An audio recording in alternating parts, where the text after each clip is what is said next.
복잡한 정치권 이슈를 한 칼에 정리하는 시간입니다. 한 칼 토론. 오늘도 김준일 시사평론가 그리고 공론센터의 장성철 소장 한 칼 두 분 나오셨어요. 어서 오십시오. 안녕하세요. 안녕하세요. 한 칼에 정리 안 돼요 요즘은. 이름 바꿀까요? 한 뭐 네 칼로 바꿀까요? 두 칼, 세 칼.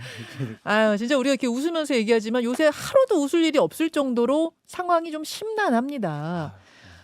굵직한 이슈들이 워낙 많은 한 주여서 오늘 빠르게 한 세 군데를 살펴보려고 하는데요. 첫 번째, 체포영장 집행이 임박한 한남동 살펴봐야 되고요. 두 번째 장소는 오늘 첫 번째 변론이 시작되는 헌법재판소, 여기도 한번 짚어봐야 되고, 세 번째 장소는 오늘 국정조사 시작하고 또 특검안도 곧 표결에 붙이게 될 국회 상황까지 이렇게 한번 쫙 둘러보겠습니다. 첫 번째, 한남동 관저 앞으로 가죠. 체포 어떻게 내일 영장 집행 될 것 같죠? 어떻게 보세요? 오늘은 아닌 것 같습니다. 오늘은 아닌 것 같아요. 예. 예. 그러면은 내일이나 뭐 목요일이나 그때쯤이 적기 아니냐. 이제 그런 얘기가 많이 돌더라고요. 어쨌든 1000명 동원해서 배치까지도 작전 계획까지도 다 완성이 된 것 같고요. 어쨌든 그러한 것을 낌새를 챈 건지 아니면 정보를 받았는지 모르겠지만 정진석 비서실장이 또 내일이라고 찝어서 얘기를 한 것을 보면 내일 집행이 좀 유력하지 않나 그렇게 보여집니다. 정진석 비서실장이 오늘 새벽에 저 방송 시작하기 직전에 긴 호소문을 하나 냈습니다. 그 정진석 비서실장 내용들을 어떻게 아까 제가 소개는 해드렸는데 보고 오셨는지 모르겠어요. 너무 화가 났어요. 저 진짜 정말 밑줄 치면서 너무 화가 나가지고 밑줄 치다가 내용 한번 다시 보여주십시오. 저는 아직 풀 내용을 읽을 틈도 없었어요. 생방 들어오자마자라. 근데 핵심적으로 요약된 내용만 봤는데 국가 원수이자 최고 헌법기관인 윤 대통령을 마약 갱단 다루듯이 몰아붙이고 있다. 그러지 말고 자기 방어권 보장하라. 그리고 제3장소나 방문조사 이런 거 받을 수 있다. 가능하다. 이런 내용들을 썼는데 신기한 건 바로 몇십 분 후에 윤 대통령 측에서 상의 안 된 호소문이다 그거. 정진석 비서실장 우리하고 상의 안 했다라고 딱 선을 그어가지고요. 이건 또 어떻게 봐야 되는 건가 궁금하더라고요. 예, 저부터 김준일 얘기하면은 평론가. 정진석 비서실장이 뭔가 굉장히 큰 착각을 하고 계신 것 같은데 지금 윤석열 대통령가 이렇게 적었어요. 자유민주주의 공화국 시민이라면 누구나 누릴 수 있는 자기 방어권을 보장해 달라는 것입니다. 이런 거잖아요. 예. 자기 방어권은요 법적 절차로 규정돼 있어요. 예를 들면은 체포, 뭐 구속 그러면은 체포, 구속, 적부심 심사를 받을 수가 있습니다. 맞아요. 그리고 이제 구속영장도 구속영장 실질 심사를 법원 법 판사 앞에 가가지고 받을 수가 있어요. 예. 그래서 그거는 기각될 수도 있고 인용될 수도 있고 뭐 여러 가지 가능성이 있는 거잖아요. 그 절차를 잘 소명을 하면 돼요. 지금 그 절차까지 지금 모두가 박탈한 게 아니잖아요. 그리고 상식적으로 내란을 저지른 사람을 그러니까 이게 뭐라고 해야 되나 이렇게 그냥 두나요? 체포도 안 하고, 그러니까 체포 시도조차 안 하고. 그러니까 예전에 그러면은 이석기 의원 그럼 왜 구속했나요? 그러니까 이거는 말이 안 되는 주장들을 지금 계속 하고 있고 자기들끼리도 지금 윤석열 대통령 변호인단하고 뭐 상의를 안 했다라고 하는데 그쪽에서 얘기를 하는데 그 변호인단도 황당한 게 예전에는 제3의 장소에서 본인들 수사 뭐 조사 받을 수 있다 뭐 이런 얘기 또 했어요. 경찰이 하면 받을 수 있다. 예, 그랬죠. 경찰이 하면 받을 수 있다라고 뭐 그래서 예전에 김건희 여사 뭐 폰 반납하고 뭐 검찰한테 조사 받듯이 뭐 그런 이렇게 듯이 할수 있다. 하려는 거냐 뭐 이런 비판도 나왔는데 이거야말로 자유민주주의 국가에서 있어서 안 되는 법치주의를 다 근간을 허무는 행동들만 주장을 하고 있다 지금. 그러면 정진석 비서실장의 호소문을 윤 대통령 변호인 측에서 우리랑 상의 안 됐다라고 한 이유는 바로 그 부분 제3장소에서의 방문 조사는 받을 수 있다. 그 부분을 동의하지 못한다 그런 뜻일까요? 잘 모르겠습니다. 뭐 하도 말이 맨날 바뀌어가지고 뭐 신뢰할 만한 내용도 아닌 것 같아요. 알겠습니다. 요건 하여튼 좀 지켜보기로 하고 요건 이제 오늘 새벽 상황이었고요. 그나저나 체포가 이제 임박한 것으로 알려지면서 경호처가 어떻게 대응할 건가가 주목이 됩니다. 어제 민주당 윤건영 의원이 어떤 얘기를 했냐면 지난 1월 11일 그러니까 토요일입니다. 토요일에 경호처 간부들하고 윤 대통령이 식사를 했는데 오찬을 했는데 그 자리에서 무기 사용을 검토해라 이런 이야기를 하면서 총이 안 된다면 칼이라도 뭐 쓰라는 식으로 이야기를 했다라고 윤건영 의원이 얘기를 했어요. 그러자 윤 대통령 측에서는 말도 안 된다. 가짜 뉴스다 해서 어제 크게 좀 논란이 됐습니다. 사실이라면 정말 경악스러운 일이다라고 말씀을 드리고요. 윤석열 대통령 측에서는 에이 우리가 뭐 그런 얘기는 하지 않았지만 매뉴얼대로 대응을 해라. 원칙적으로 대응을 해라. 그렇게 얘기를 했잖아요. 그러면 그런 얘기를 했을 수도 있다라고 생각해 보는 게 맞는 것 같다라는 좀 생각이 들고요. 참 큰일 날 사람들이다라는 좀 생각이 듭니다. 그러니까 윤석열 대통령이 그런 직접적인 지시를 했다면 본인들은 계속 현직 대통령이다라는 것을 강조하고 있는데 국가기관들끼리의 유혈 충돌 사태를 생각하는 가정하는 그러한 행동까지 지시했다? 어떻게 이런 행동까지 할 수가 있을까? 정말 사실이 아니길 바란다라고 사실이 아니길 바란다. 진짜 네. 가짜 뉴스이길 바란다. 진짜 그래요. 그러니까 지금 가짜 뉴스다 아니다 뭐 이런 이야기가 막 이제 혼재돼 있어서 우리도 정확히는 알 수 없죠. 진실이 뭔지는. 다만 이것만큼은 팩트예요. 뭐냐면 경호 3부장이 대기 발령 조치를 받았다고 합니다. 그러니까 경호처가 이 체포영장 집행 막는 것에 대해서 반발했고 또 부서원들 자기 부서원들 15명을 휴가 보냈대요. 이 경호 3부장이. 이거 이렇게 하지 말라는 반발의 뜻으로 이렇게 했다가 지금 대기 발령 조치를 받았다고 합니다. 또 하나는 이 경호 3부장이 이런 내용들 다 지금 흘리고 있는 거 아니야? 뭐 야당이나 이런 데 흘리고 있는 거 아니야? 이런 이제 의심까지 겹쳐지면서 대기 발령이 됐다고 하는데 김준희 평론가. 지금 그 경호처 내에 어떤 온건파와 강경파의 균열, 갈등이 있는 것만은 분명해 보이죠. 예, 뭐 갈등이 있죠. 갈등이 있는데 이제 이거를 이제 갈등의 시각으로 볼 것이냐 저는 좀 그래요. 그러니까 이게 뭐 서로 이견이 있어서 그냥 다투는 정도가 아니라 합법적인 법 집행을 막으려는 사람들과 예. 그리고 이거를 그 합법적인 법 집행에 대해서 우리가 막으면은 안 된다라는 뭐 이런 상식의 영역과 이런 게 지금 싸우고 있는 거고 한쪽에서는 윤석열 대통령과 김건희 여사한테 충성하겠다는 김성훈 경호차장이나 이런 사람들이 이제 강경파들이 있는 거잖아요. 예. 그래서 이 경호처 직원들이 오죽하면은 지금 자기 부하들이나 본인들이나 이렇게 다 사법 처리 당하고 뭐 특수 공무집행방해로 뭐 공무원 연금도 다 박탈당하고 이럴 두려움과 위기에 빠져 있으니 오죽하면은 이런 내용들이 지금 나오겠냐 그 생각이 들어요. 그러니까 이거는 지금 굉장히 위험하고 뭐 막 최근에 뭐 언론 보도 보면은 경호처에서 뭐 관련된 사람들이나 뭐 부모들이나 막 호소문 올리고 막 뭐 이런 것까지 지금 나오더라고요. 그러니까 이게 굉장히 그 사람들 입장에서는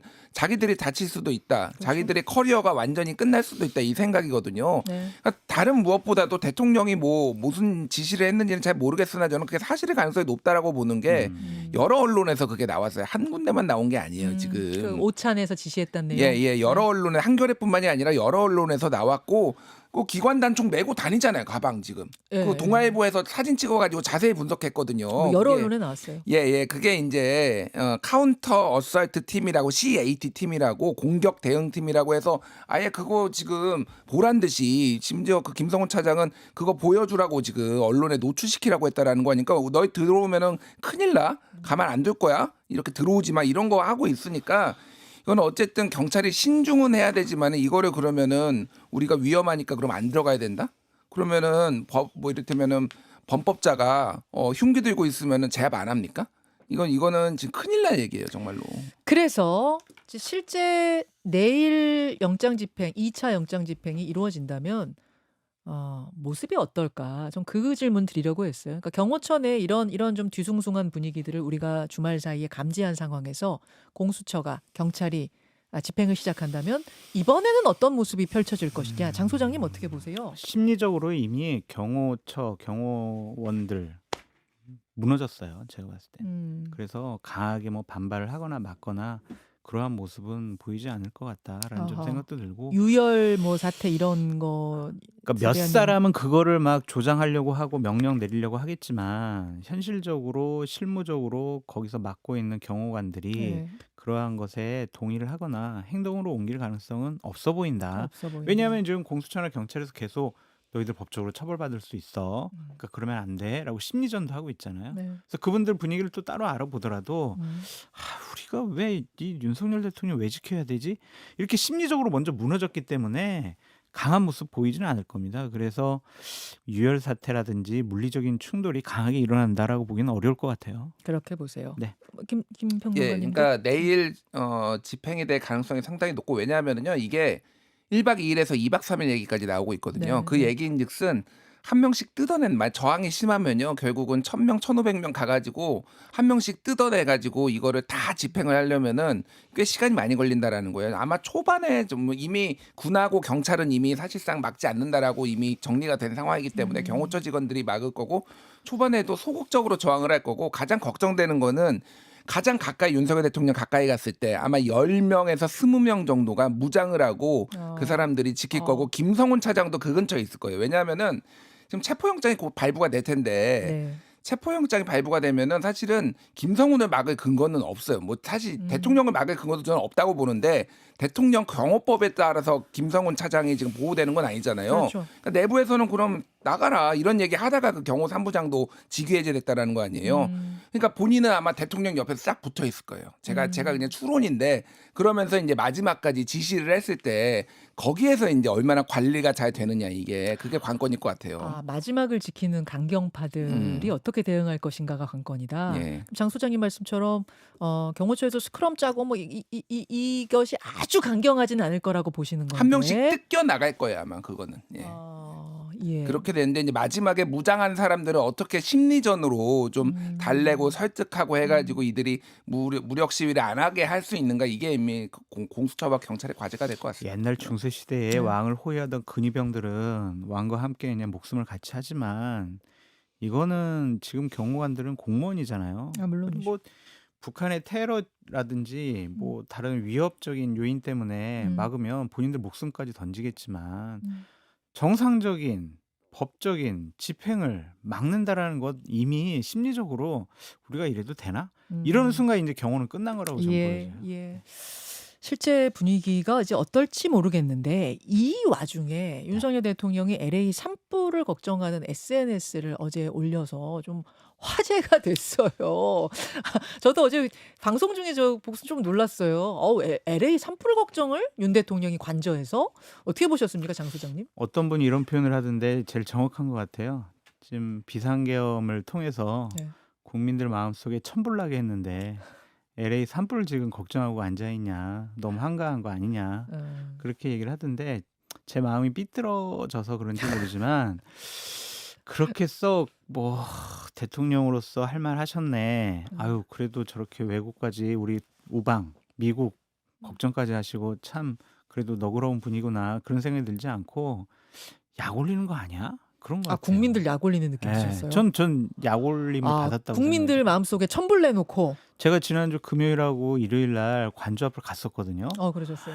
거기에 정말 많은 국민들이 서로 찬반을 통해서 자신들의 주장을 하고 계시잖아요. 네. 그거를 전 즐기고 있다고 생각이 들어요. 그 편지에는 유튜브 보면서 잘하고 계시는 거 잘 보고 있습니다 이랬잖아요. 네. 그런데 저렇게 LA 산불 걱정하시는 거는 나는 뭐 탄핵 뭐 여러분 체포 나 이거 신경도 안 써. 뭐 국민 여론이 뭐든 나 신경 안 써. 뭐 해봐. 막 이런 거 아닌가. 그래서 좀 화가 났어요. 저 메시지 보고. 아까 박순봉 기자가 뉴스연구소에서 분석한 거 혹시 두 분 오시면서 들으셨는지 모르겠어요. 저 어제 SNS를 국민의힘 의원들 중엔 이렇게 바라보는 분들이 계시답니다. 트럼프 대통령이 곧 취임을 하는데 취임을 하게 되면은 윤 대통령에 대해서 좀 우호적인 메시지 혹은 국민의힘에 대해서 우호적인 메시지를 내지 않을까 하는 기대를 한남동에서 하고 있는 것 같다. 그래서 저 SNS가 뜬금없는 것이 아니라 어떤 우호의 제스처로 나온 것이 아니겠느냐 이런 분석이 나온대요. 망상은 자유죠. 망상은 자유고요. 저도 이제 그 박순봉 기자도 이제 분석을 했지만 그렇게 생각을 해요. 미국 쪽에 신호를 보낸 거다. 나 미국 국민들도 걱정하고 있고 이런 사람이야. 내 뭐 상황은 이렇지만 난 예. 그래도 걱정한다. 그런데 보십시오. 지금 관저 앞에서 시위하는 사람들이 지금 들고 있는 게 뭐 원래 태극기랑 성조기는 맨날 들고 흔들었으니까 네. 그런데 그 팻말이 네. Stop the Steal이에요. 이게 도둑질을 멈춰라라는 건데 이게 트럼프 지지자들이 예전에 2020년에 대선 지고 나서 이거 도둑 맞았다. 부정선거 음모론 펼치면서 했던 거거든요. 예. 동조화를 시키려고 굉장히 하고 있고요. 또 하나는 뭐 소위 말하는 이제 찌라시 막 이런 게 허위 정보 가짜 뉴스 뭐 이런 게 엄청 돌아요. 뭐냐면은 방금 얘기했던 거 트럼프가 취임만 하면은 윤석열을 구해줄 것이다. 뭐 특사도 파견하고 뭐도 하고 그래서 이 상황 다 정리되고 윤석열 대통령 복귀한다. 이런 소위 말해서 뽐뿌질을 하고 있어요. 자기들끼리. 그러니까 그런 거에 대한 일말의 희망인데 자, 제가 윤석열과 트럼프의 결정적인 차이를 말씀드리면은 뭔가요? 트럼프는 한 번도 조사를 안 받은 적이 없습니다. 온갖 4가지 정도 한꺼번에 기소당하고 했거든요. 예. 뭐 그게 이제 돈 줘가지고 옛날에 입막음 하려고 했던 거, 기밀 문서 유출해가지고 자기 집으로 가져왔던 거 이런 거 한 번도 안 받은 적이 없고요. 다 자기가 전용기 타고 가가지고 법정 가가지고 조사받고 네. 판사님한테 존경하는 판사님 얘기하고 이게 윤석열과 트럼프의 가장 결정적인 차이예요. 지금 윤석열은 저 안에서 지금 버티고 있잖아요. 조사도 안 받겠다. 트럼프한테 도움 받고 싶으면 일단 조사부터 받으십시오. 그리고 또 하나는 예전에 2016년에 있었는데 그때 박근혜 정부에서 뭔가 컨택을 해보려고 했거든요. 트럼프 새로 취임하니까. 네. 그때 그쪽에서 비공식적으로 언론 보도로 나왔는데 비공식적으로 나오는 게 우리는 죽은 권력하고는 상대 안 한다.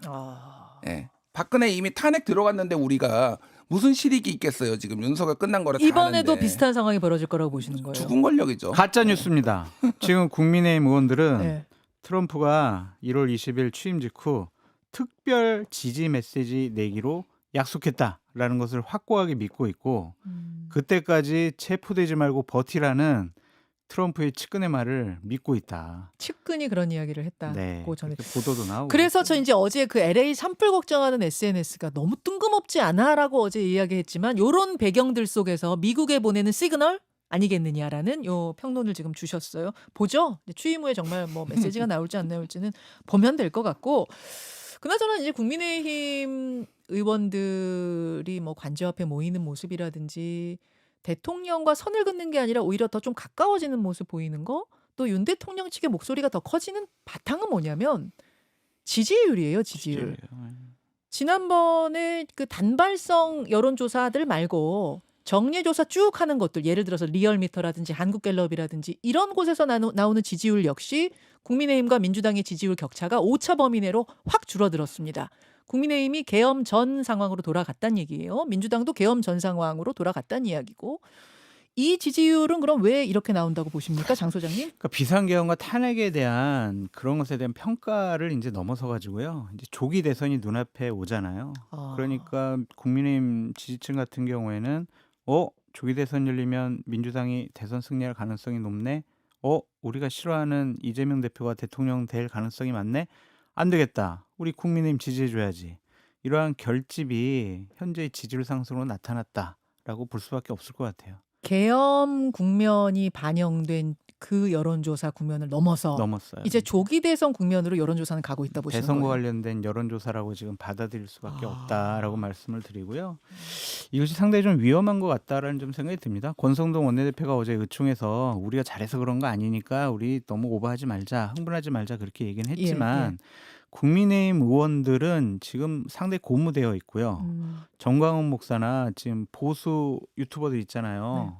지금 윤석열을 구하자라고 하는 분들 썸네일 봐보세요. 난리 났어요, 진짜. 뭐 어떻게 난리가 났어요? 어떻게 이제는 난리가 뭐 우리가 났어요? 이제 윤석열 복귀하고 우리가 대선도 이긴다. 이대로 쭉 지금 우리가 옳은 일을 했다. 우리의 메시지, 방침, 행동들이 맞다. 우리 김상욱 같은 의원들은 빨리 처단해야 된다. 이런 주장을 그냥 가감없이 다 하고 있어요. 그래서 지금 상당히 흥분 상태에 있다. 이 여론조사를 갖고. 그래서 이것이 그냥 대선에 이길 수, 그러니까 이런 얘기까지 해요. 김문수, 뭐 오세훈 이렇게 결합하면은 우리가 뭐 대선 이길 수 있지. 뭐 이런 얘기를 하는 유튜버들도 있다라는 거예요. 그러니까 지지율이 지금 실제로 높게 나오는 거 맞고 올라간 거 맞지만 그것을 가지고 이게 국민의힘이 잘해서 혹은 이 방향이 맞아서 대통령을 옹호하는 게 맞아서 나오는 건 아니다. 지금 그 말씀이신 거죠. 그렇죠. 근데 그 사람들은 착각하면 그렇게 안 된다. 생각하고 있고. 김준일 평론가 제가 어떻게 보세요? 지난주에 한번 말씀드렸잖아요. 2020년에도 그런 착각을 했다니까요. 우리 총선 이길 수 있다. 그러면서 정광훈 손잡고 이렇게 황교안 대표가 막 하고. 그러니까 이 당은요. 제가 보기엔 아까 조경태 의원은 대통령의 힘으로 뭐 바꿔야 되냐 뭐 이런 얘기 했잖아요. 당 이름을 그냥 국민의 자유통일당으로 그냥 합당하세요. 제가 보기에는 정광훈은 당대표로 세우면 됩니다. 그러니까 이게 지금 뭐 하는 짓인지 제가 모르겠는데 착각이에요. 왜냐하면 어차피 정당 지지율을요. 뭐 이렇게 전화면접 조사 해봤자 다 합치면은요. 양당 합치면 70% 나오거든요. 그러면은 나머지 30%는 도대체 누구를 찍겠냐고요. 그러면은 이거는 어쨌든 지금의 내란이냐 아니냐, 계엄이 옳으냐 그르냐를 그 여론대로 가게 돼 있어요. 그게 3대 7이에요. 그러니까 엄청난 착각을 하고 있다. 이렇게 가면 이길 수 있다? 통곡을 하게 될 겁니다. 나중에 그러면. 예. 이걸 착시 효과라고 좀 보시는 거예요. 그러니까 지지층이 결집한 거는 맞아요. 지지층 결집. 왜냐하면 이거를 대선 상황으로 인식한 거예요. 왜냐하면 계속 이재명은 막아야 된다라고 하니까 뭐 이재명 막으면 되죠. 저는 뭐 그 당에서 그렇게 하시는 거는 전혀 말릴 필요가 없는데 여기에서 메시지가 계엄을 찬성하는 듯이 내란을 찬성하는 듯이 이게 처음부터 끝까지 간다? 그랬을 때 어떤 결과를 맞이할지는 자명합니다. 자, 그럼 이제 이렇게 질문 드릴 수 있을 것 같아요. 그럼 민주당 지지율은 12.3 사태 이후에 훅 올랐던 것이 그럼 왜 떨어졌는가? 이건 어떻게 보세요? 국민들에게 좀 불안감을 준 것이 아닌가라는 좀 생각이 들어요. 그러니까 여러 가지 지금 민주당이 비상계엄이 실패한 이후에 한 달 보름 동안 국회 내에서 해낸 것은 없고 상당히 선동적이고 공격적이고 자극적인 언어들만 내세우면서 국민의힘과 보수 우파 측을 막 공격을 했거든요. 아무것도 된 게 없잖아요. 뭐 특검이라든지 법안이라든지 민주당이 했던 것들이 아무것도 되질 않았어요. 그런 거에 대한 실망감도 있는 것 같고요. 야, 이거 민주당이 이거 집권하면은 불안하겠는데? 이게 윤석열 대통령보다 더 불안한 거 아니야? 이거 큰일 났는데? 여러 가지로 이제 뭐 외교 문제라든지 국내 경제 문제라든지 저 사람들이 내놓는 법안 이런 것들을 보면 나라가 더 망가질 수도 있겠는데? 그래서 이제 지지를 예. 철회를 하는 것 같다라는 생각이 드는 거예요. 그래서 그래서 비상계엄은 반대하고 네. 탄핵은 찬성을 하지만 많은 네. 국민들이 예. 민주당과 이재명 대표의 집권에 대해서는 약간 좀 고개를 갸우뚱거리기 때문에 민주당 지지율도 떨어지고 있다라고 볼 수밖에 없어요. 그래서 장 소장님은 지금 조기 대선 국면으로 이미 여론조사 향한 것 맞습니다. 같다라는 분석을 그래서 내놓으신 거란 맞습니다. 말씀인데 일단 여기까지 해야 될 것 같아요. 여기까지 하고 지금 우리가 못 돌아보게 너무 많아요. 너무 많이 못 돌아봤네. 요 이야기는 오늘 본 방송 후에 유튜브 정꿀쇼에서 정치대꿀쇼에서 이분들과 함께 다시 가겠습니다. 두 분 고맙습니다. 감사합니다. 감사합니다. 김현정의 뉴스쇼는 시청자 여러분의 참여를 기다립니다. 구독과 좋아요, 댓글 잊지 않으셨죠? 알림 설정을 해두시면 평일 아침 7시 10분 실시간 라이브도 참여하실 수 있습니다.